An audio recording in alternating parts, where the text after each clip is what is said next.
Learners, कैसी चल रही है आप सभी की तैयारी। आशा है आप सभी ने अब तक जो पिछले हमने टॉपिक्स करे हैं वो रिवाइज कर लिए होंगे। अगर नहीं करे हैं तो पक्का ज़रूर से रिवाइज कर लीजिए, क्योंकि वोकैब का हमारा बेस उन्हीं से बनेगा। क्योंकि fill in the blanks, spotting errors जो भी आएंगे वो हमारे उन्हीं टॉपिक्स के बेस से आएंगे। आज एक छोटा सा टॉपिक हम और करेंगे, कंजक्शन, जो एग्जाम पॉइंट ऑफ व्यू से काफ़ी इंपॉर्टेंट है। और जो मैं कंजक्शंस आपको करवाऊंगी वही हमारे एग्जाम में मेनली आएंगी। तो आइए शुरू करते हैं अपना टॉपिक, कंजक्शंस। अब कंजक्शंस का मतलब क्या होता है, अब तक हम हर चीज का मतलब समझते आए हैं ना, तो कंजक्शन का मतलब भी समझेंगे। कंजक्शन का मतलब ऐसे वर्ड्स जो दो या दो से ज्यादा वर्ड्स, फ्रेजेस, क्लॉजेस, जो ये सेंटेंस होते हैं इन सबको जोड़ देते हैं। ठीक है, ऐसे वर्ड्स को हम क्या कहते हैं, कंजक्शन। कन का मतलब होता है जॉइन और जंक्शन का मतलब होता है टुगेदर, मतलब ज्वाइन टुगेदर। ठीक है, it helps us to share this ideas and make connection more easily.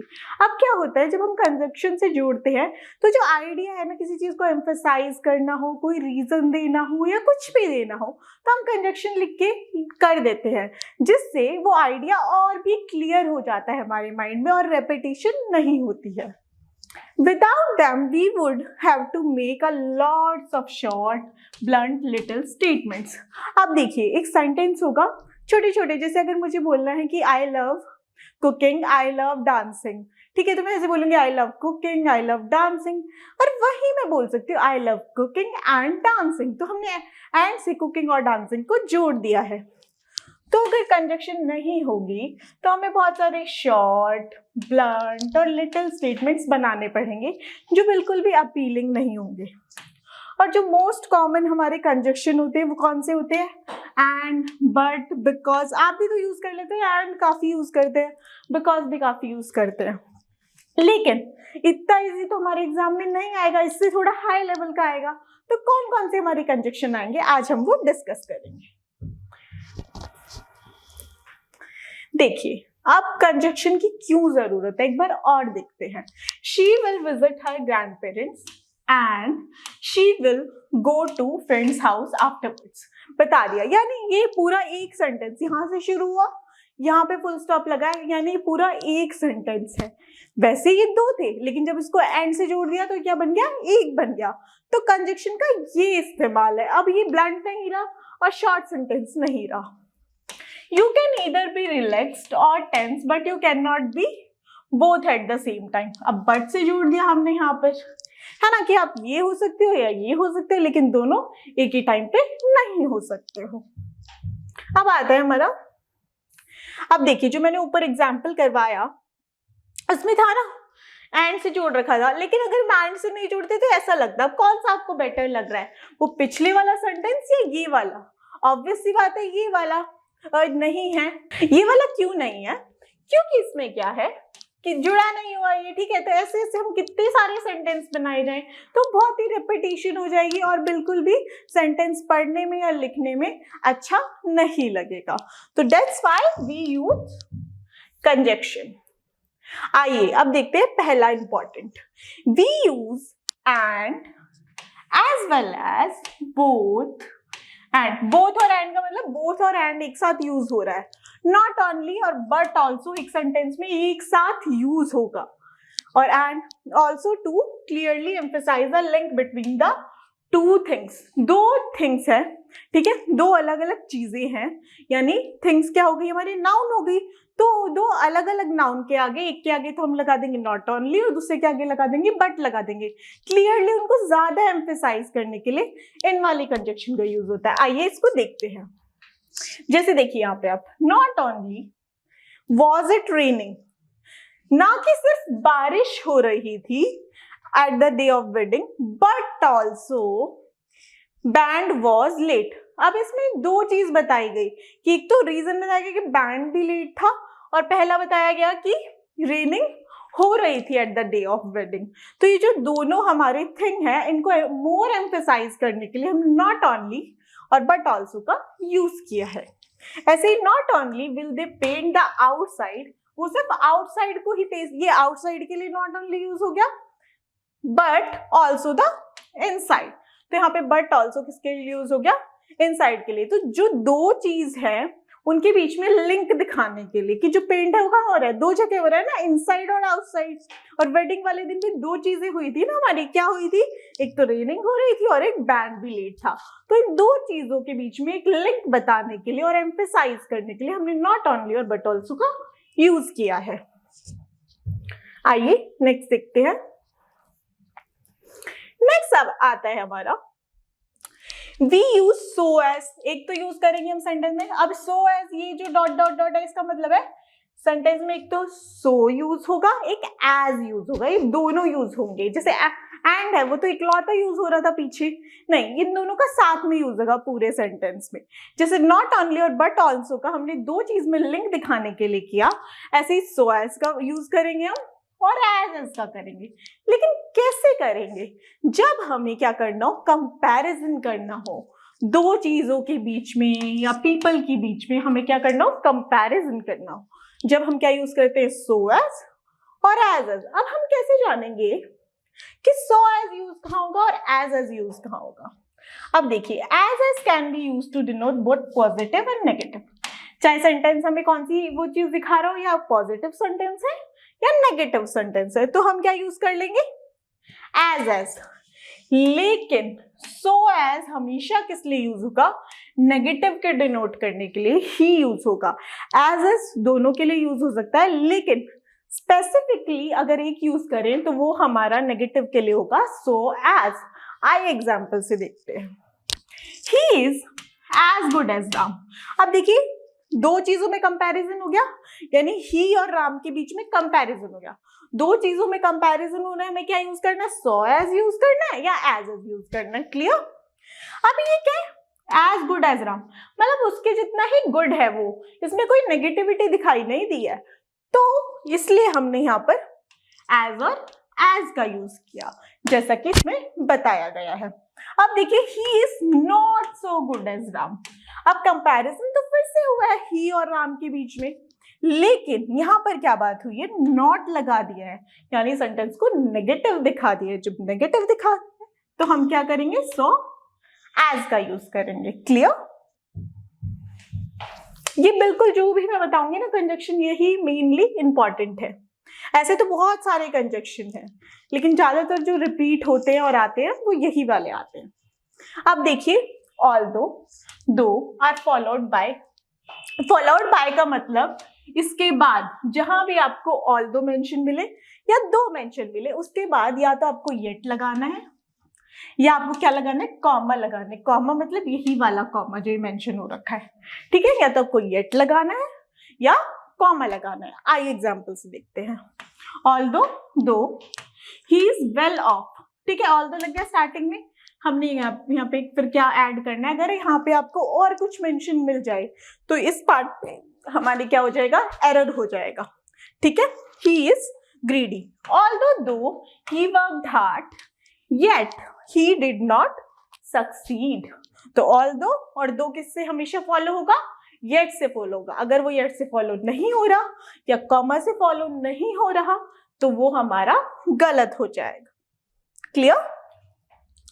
जैसे कि आइए देखते हैं, although she was responsible for the accident nobody blamed her. आप देखिए यहाँ पे येट मेंशन है, नहीं मेंशन है येट यहाँ पर, तो इसका मतलब ये सेंटेंस गलत हो गया? नहीं, मैंने आपको क्या बताया था, येट या कॉमा दोनों में से कुछ भी लग सकता है। तो यहाँ पे कॉमा मेंशन है, तो यानी ये सेंटेंस सही है, क्योंकि ऑल्दो के बाद यहाँ पर कॉमा मेंशन हुआ है। क्लियर। फिर आता है हमारा नेक्स्ट, सपोज और इफ। जब भी आपको क्या मेंशन मिले, सपोज या इफ, तो both can't be use together. Suppose और इफ, अगर किसी सेंटेंस में सपोज मेंशन है तो आपको साथ साथ में उसके इफ नहीं लगाना, और अगर किसी सेंटेंस में इफ मेंशन है तो आपको सपोज नहीं लगाना। यानी इन दोनों, ये दोनों साथ साथ नहीं चलेंगे। ऐसे लगा लो इन दोनों की दुश्मनी है, ये दोनों साथ साथ कभी भी यूज नहीं होंगे। ईदर यूज सपोज, या तो सपोज यूज करो या इफ यूज करो। आइए एक एग्जांपल से देखते हैं। Suppose if you become an income tax officer, ठीक है, सब एसएससी की तैयारी कर रहे हैं, बनेंगे income tax officer in next few months, what will be your next step. अब देखिए, सपोज आ गया, इफ आ गया, तो यहाँ पे एरर हो गया, या तो हमको इफ हटाना पड़ेगा, यहाँ पे सपोजिंग हटाना पड़ेगा, तो हम इफ हटा देते हैं और सपोजिंग कर दिया, supposing you become an income tax officer in next few months, ये सेंटेंस हमारा सही हो जाएगा, क्योंकि सपोज और इफ कभी भी एक साथ यूज नहीं होते हैं। आइए नेक्स्ट देखते हैं।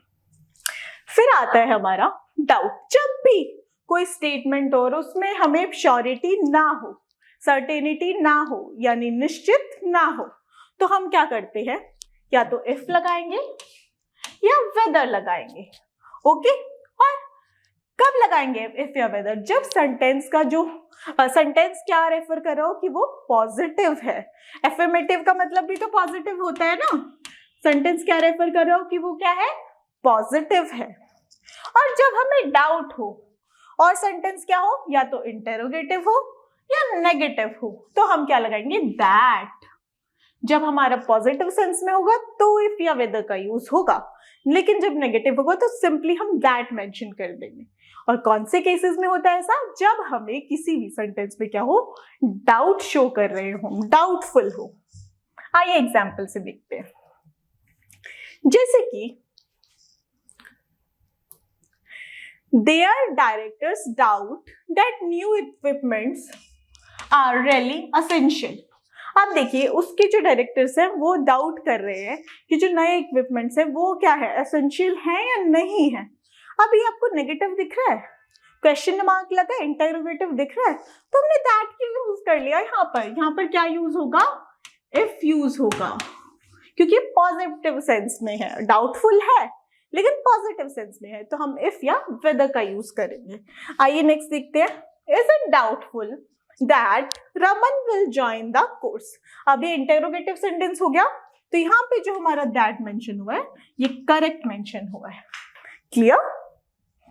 डाउटफुल होंगे जब नेगेटिव में हम क्या यूज करेंगे, दैट, और पॉजिटिव में क्या यूज करेंगे हम, इफ या whether. In affirmative sentences the phrases doubt and doubtful are followed by, जब भी क्या मेंशन मिले आपको, डाउट या डाउटफुल मेंशन मिले, तो किससे फॉलो होगा, हमेशा इफ या वेदर से, लेकिन जब वो नेगेटिव होगा तो किससे फॉलोड होगा, हमेशा दैट से होगा। क्लियर? अब आता है हमारा नेक्स्ट कंजक्शन। नेक्स्ट कंजक्शन आता है वेयर, बिकॉज, सिंस और एज। जिस भी सेंटेंस में आपको क्या मेंशन मिल जाए, बिकॉज मेंशन मिल जाए, सिंस मेंशन मिल जाए या एज मेंशन मिल जाए, वहां पर आपको कभी भी गलती से भी सो, देयरफॉर, दस कंजक्शन का यूज नहीं करना, क्योंकि जो हम बिकॉज है या हमने सिंस यूज कर लिया, एज यूज कर लिया है, उससे हमने क्या बता दिया, रीजन ऑलरेडी बता दिया है।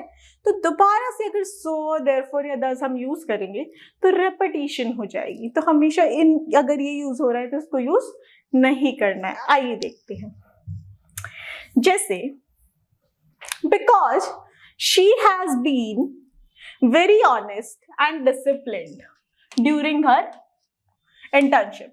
ठीक है, वो अपने इंटर्नशिप के टाइम बहुत ही डिसिप्लिन या क्या थी, ऑनेस्ट थी, so she will get the promotion. अब बता ही दिया क्योंकि वो डिसिप्लिन और ये थी तो उसको प्रमोशन मिलेगा, तो क्योंकि वो डिसिप्लिन और वो थी, डिसिप्लिन और ऑनेस्ट थी, इसलिए प्रमोशन मिलेगा। क्योंकि भी लगा दिया, इसलिए भी लगा दिया, नहीं, क्योंकि से ही ऑलरेडी डिफाइन हो चुका है, तो अगर बिकॉज लग गया है तो दोबारा से सो यूज करने की जरूरत नहीं है, सिंपली आ जाएगा she will get the promotion. Okay, फिर आता है हमारा next, because breathing is something we do, इसमें क्या है, we do automatically, thus we rarely think about it. Breathing एक नॉर्मल प्रोसेस है, ऑटोमेटिकली होता है ये, तो क्या है, दस, इसलिए हम उसके बारे में ज्यादा सोचते नहीं हैं। मैंने बताया जब बिकॉज यूज हो जाएगा, सो यूज हो जाएगा, एज यूज हो जाएगा, तो हम क्या दोबारा से नहीं यूज करते, दस, देयरफॉर, ये सब। तो यहाँ पे दस दोबारा आ गया तो ये दस नहीं आएगा, सिंपली आएगा we rarely think about it. Clear? फिर आता है नेक्स्ट, नेक्स्ट हमारा बहुत इंपॉर्टेंट है, जब भी आपको क्या मेंशन मिलेगा, ईदर और, neither nor, not only but also, both और एंड। जैसे वो हमने स्टार्टिंग में पढ़ा था ना, not only but also and, वो वाला, ये वही वाला है। इधर जो मेंशन मिलेगा और जो मेंशन मिलेगा, ये भी किसी दो चीजों पे एम्फेसाइज करेगा और दोनों चीज के बीच में लिंक करेगा। इधर और जब हम करते हैं तो दो चीजों के बीच में करते हैं ना, या तो इसमें या इसमें, तो ऐसे ही ये भी दो अलग अलग चीजों पे एम्फेसाइज करेंगे। आइए एग्जाम्पल से समझते हैं। जैसे either the action was right और रॉन्ग। अब ये राइट के लिए यूज हुआ, या तो एक्शन राइट था और रॉन्ग था, तो और ने किसको करा रेफर, रॉन्ग को, ईदर ने किसको रेफर करा, राइट को। ईदर और हमेशा यूज होंगे और दो अलग अलग चीजों को रेफर कर रहे होंगे। जैसे ही नीदर विजिटेड, ना तो उसने विजिट किया मुंबई और ना उसने क्या किया, अहमदाबाद। तो इन दोनों में से नीदर तो मुंबई के लिए और नॉर किसके लिए, अहमदाबाद के लिए। फिर आता है हमारा next example. He criticized not only the party's policies, उसने सिर्फ किसको क्रिटिसाइज नहीं करा, पार्टीज की पॉलिसी को, बल्कि और किसको करा, the leaders personal matters, personal matter को भी किया। यानी इन दोनों चीजों पे एम्फेसाइज किया, नॉट ओनली और बट ऑल्सो ने। ठीक है, तो इसलिए इनका यूज होता है। फिर आता है हमारा सेम एग्जाम्पल। फिर हमारा नेक्स्ट आता है सेल्डम और नेवर। जब भी ये मेंशन होगा सेल्डम और नेवर, ये इकट्ठा मेंशन होगा। सेल्डम इफ एवर इकट्ठा मेंशन होगा। आप ये नहीं कर सकते कि सेल्डम और एवर, ये अगर आप करेंगे तो गलत हो जाएगा, क्योंकि सेल्डम और नेवर यूज होता है और सेल्डम इफ एवर यूज होता है। यहाँ पे आप नेवर नहीं लगा सकते, यहाँ पे एवर ही आएगा। इफ के साथ हमेशा एवर और के साथ हमेशा नेवर। ये याद रखना, बिल्कुल छोटा सा पॉइंट है और छोटे से पॉइंट से ही आपके मार्क्स आ जाते हैं। फिर आता है एग्जाम्पल, देखिए अब, seldom if never there was any training instruction in such tactics for either the tank crews or the infantry formations। अब सेंटेंस अच्छा लग रहा है, ठीक है, लेकिन यहाँ पे क्या आ गया, इफ के साथ नेवर। लेकिन मैंने आपको क्या बताया था, इफ के साथ क्या आता है, हमेशा एवर। तो आपको इस चीज का ध्यान रखना है, एरर आ सकता है इस पार्ट, ओके, क्योंकि सेल्डम इफ एवर यूज होता है हमेशा। आइए नेक्स्ट देखते हैं। देखिए, these goods are made of for export and seldom if ever sold to the country। अब क्या है यहाँ पर, seldom if ever, तो सही फॉलो कर रहा है ये ना, seldom if never नहीं लगा, ever ही लगा है और ever ही हम यूज करते हैं, तो ये सेंटेंस क्या हो गया, करेक्ट हो गया हमारा। अब आता है हमारा नेक्स्ट लेस्ट वाला। ये बहुत ही इंपॉर्टेंट है, बहुत ही इजी है, लेकिन बहुत बार रिपीट होता है।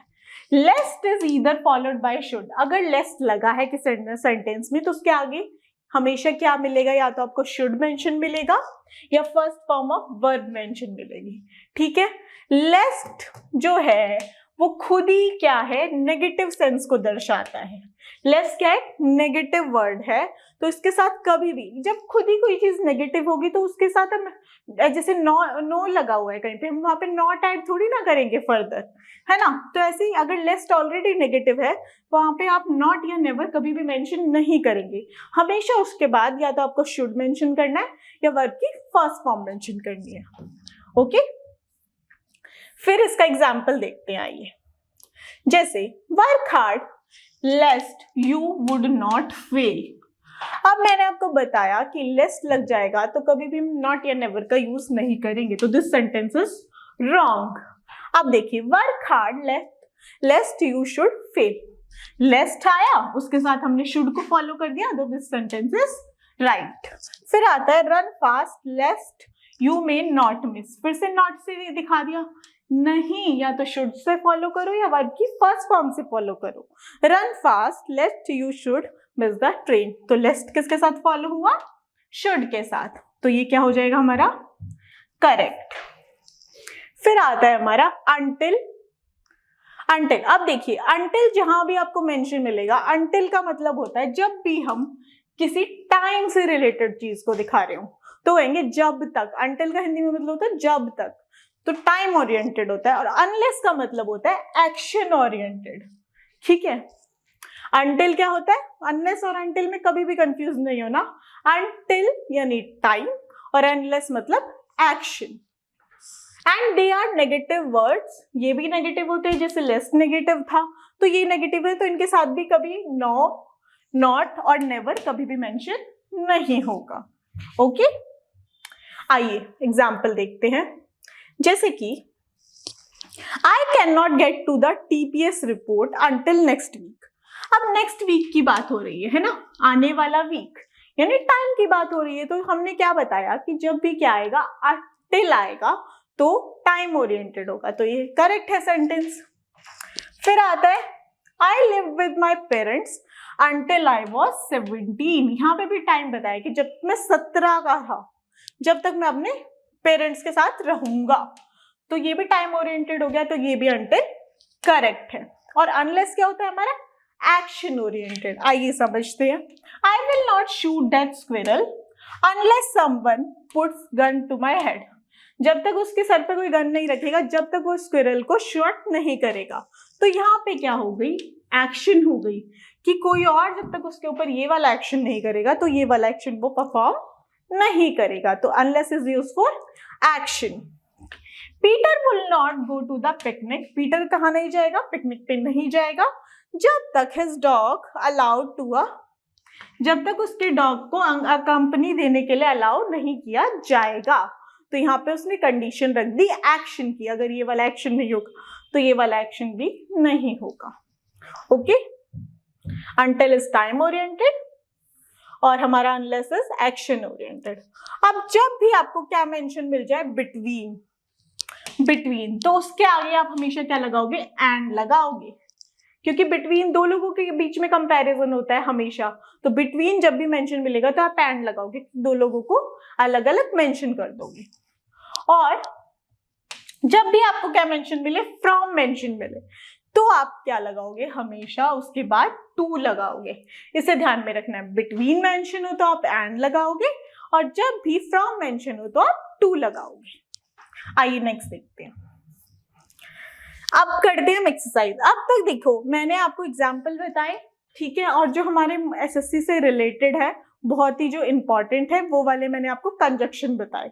लेकिन अब हम समझेंगे जो बेसिक वाले होते हैं। बेसिक वाले मैंने आपको बताया ना, बिकॉज, एंड, ये सब क्या होते हैं, मोस्ट कॉमन कंजक्शन होते हैं।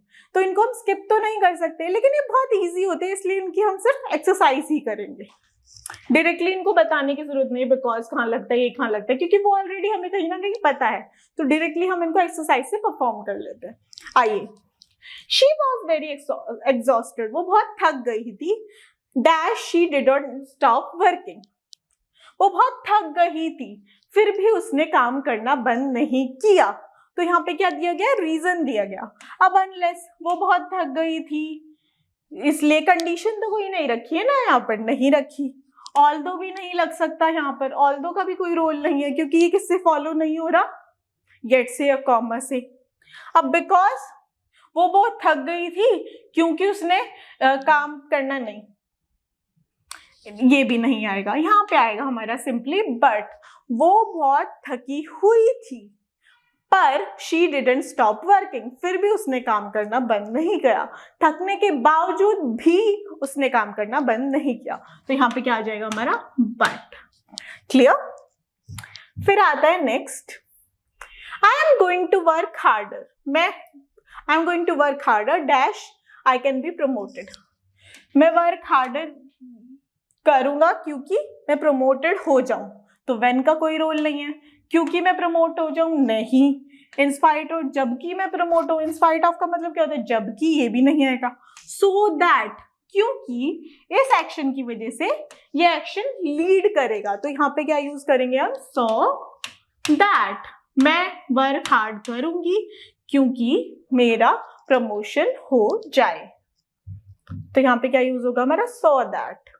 फिर आता है नीरा लुक्स एट हर हस्बैंड, उस नीरा ने क्या देखा, अपने हस्बैंड को देखा।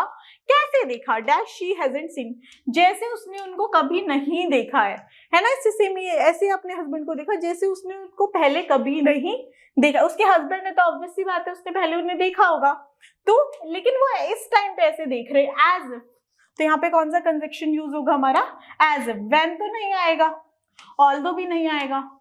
नीरा ने अपने हस्बैंड को ऐसे देखा क्योंकि उसने अपने हस्बैंड को कभी नहीं देखा, ये कोई सेंस बन रहा है। यहाँ पे सिर्फ क्या रिलेट कर रहा है हमारा, एज इफ, तो यहाँ पे क्या आ जाएगा, एज इफ। फिर आता है हमारा dash, she was walking along with the garden, she found a very rare, जैसे ही, ठीक है, शी वॉज वॉकिंग अलॉन्ग, यानी कोई एक्टिविटी चल रही है। जब भी कोई एक्टिविटी चल रही होती है तो हम क्या यूज कर लेते हैं, वाइल। जब वो गार्डन में वॉक कर रही थी तो उसे एक बहुत ही रेयर फ्लावर मिला। प्रोवाइडेड दैट कंडीशन पे यूज होता है। सो दैट किसी कंडीशन को लीड किया, नहीं। बिकॉज नहीं, यहाँ पे क्या आएगा, सिर्फ वाइल आएगा। ओके, आइए नेक्स्ट देखते हैं। Mehul decided to give up smoking, Mehul ने क्या करा, स्मोकिंग गिव अप करना डिसाइड किया। क्यों किया, रीजन आएगा, she had a heart attack 2 times, क्योंकि उसे हार्ट अटैक आ गया था 2 times। अब इन केस नहीं, ऑल्दो नहीं, इवन इफ उसने गिव अप कर दिया ना, बल्कि उसके हार्ट अटैक आ गया था, ये भी नहीं हो सकता, क्योंकि he had heart attack 2 times। तो यहाँ पे क्या यूज होगा, क्योंकि उसने क्यों किया, रीजन बताने के लिए हम क्या यूज करते हैं, बिकॉज यूज करते हैं। आइए नेक्स्ट देखते हैं।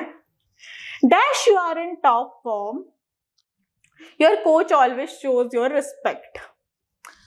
अब यहां पर क्या आएगा कि जब तुम्हारा कोच तुम्हें कब कब रिस्पेक्ट दिखाएगा, जब तक, एज लॉन्ग एज, जब तक तुम, जितना देर तक तुम क्या रहोगे, टॉप फॉर्म में रहोगे, ठीक है, टॉप पोजीशन पे रहोगे, अपनी टॉप फॉर्म में रहोगे, बेस्ट उसमें रहोगे, जब तक तुम्हारा कोच क्या दिखाएगा, तुम्हें रिस्पेक्ट दिखाएगा।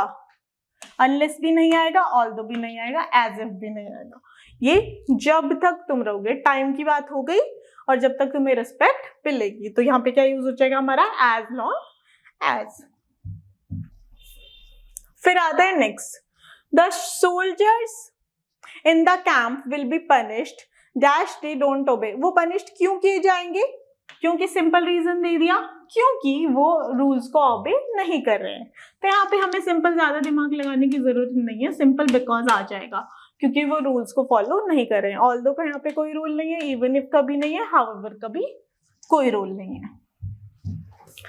फिर आता है next, I don't want to invite Kamal to the party dash she always talk about nonsense thing. मैं कमल को पार्टी में नहीं बुलाऊंगा। फिर यहाँ पे हमें रीजन देना है, क्योंकि वो हमेशा नॉनसेंस बातें करता है। ऑल्दो का कोई रोल नहीं है, डिस्पाइट का भी नहीं है, दो का भी नहीं है, बिकॉज का है, क्योंकि हमें सिंपल एक रीजन देना है, ज्यादा कंफ्यूज होने की जरूरत नहीं है। आइए नेक्स्ट देखते हैं। I have decided to buy a car dash icon. मैंने क्यों खरीदी कार, क्योंकि मैं काम करने इजीली जा सकूं। In case, just in case मैं काम करने जाऊँ, नहीं काम करने तो लीड आ जाएगा ना, तो इन केस की कोई बात नहीं है, प्रोवाइडेड दैट की भी बात नहीं है, ऑल्दो की बात नहीं है, सो दैट की बात है। ताकि, सो दैट का मतलब क्या हो गया, ताकि मैं इजीली वर्क कर सकूं। ओके, आइए नेक्स्ट देखते हैं। The doctor dash his wife attend the party. अब किसने पार्टी अटेंड करी, दो लोगों ने, डॉक्टर ने और उसकी वाइफ ने। दो अलग अलग लोग हैं, जब दो अलग अलग होते हैं तो हम उनको किससे जोड़ देते हैं, एंड से जोड़ देते हैं। अटेंडेड द पार्टी, तो इसमें कोई कंफ्यूजन की बात ही नहीं थी। आइए नेक्स्ट देखते हैं। The manager desk the library has signed the paper. अब क्या कर रहा है, यहाँ पे मैनेजर है और सेक्रेटरी है, ठीक है, दोनों ने पेपर साइन करे हैं, ठीक है, तो दोनों का इंडिविजुअल बताया गया, अलग अलग, सिंगुलर लगाए यानी। तो यहाँ पे हमने क्या करा है, एज वेल एज लगाएंगे। हमने पढ़ा था ना, जब भी एज वेल एज मेंशन होगा तो दोनों का इंडिविजुअल दिखाया जाएगा और हम क्या लगाएंगे उसके साथ, सिंगुलर वर्ब। तो इसलिए हमने क्या लगा दिए, यहाँ पे हैज लगा दिए। आइए नेक्स्ट देखते हैं। She started laughing dash she was insane. वो ऐसे हंसने लग गई जैसे कि वो बहुत पागल है। तो एज शी वॉज नहीं, एज फॉलो होता है। इफ का भी यहाँ पे रोल नहीं है, एज इफ का रोल है, एज इफ, जैसे कि वो पागल हो यानी इनसेन हो। आइए नेक्स्ट देखते हैं। He speaks that she is rich, वो ऐसे बोलता है जैसे कि वो बहुत रिच हो, as if he is rich, वो ऐसे बोलता है कि जैसे कि वो बहुत ज्यादा रिच हो। ठीक है, तो ये थे हमारे बेसिक कंजक्शन। जो मैंने आपको ऊपर कंजक्शंस पढ़ाए वो हमारे इंपॉर्टेंट वाले कंजक्शन है, उन पे आपको मेन फोकस करना है कि लेस नेगेटिव होता है और हमेशा शुड से फॉलो होता है या वर्ब की फर्स्ट फॉर्म से फॉलो होता है। सपोज या इफ कभी भी एक साथ यूज नहीं होते, तो आप एक बार अच्छे से इसको देखना और आपको इसका पीडीएफ हमारे टेलीग्राम चैनल में मिल जाएगा। ऐसे ही तैयारी करते रहिए और जो बाकी जो पिछले टॉपिक्स हैं उनको एक बार जरूर से रिवाइज कर लीजिएगा, क्योंकि वो हमारे आने वाले फिल इन द ब्लैंक्स और वोकैब सेक्शन में काफी यूज होंगे।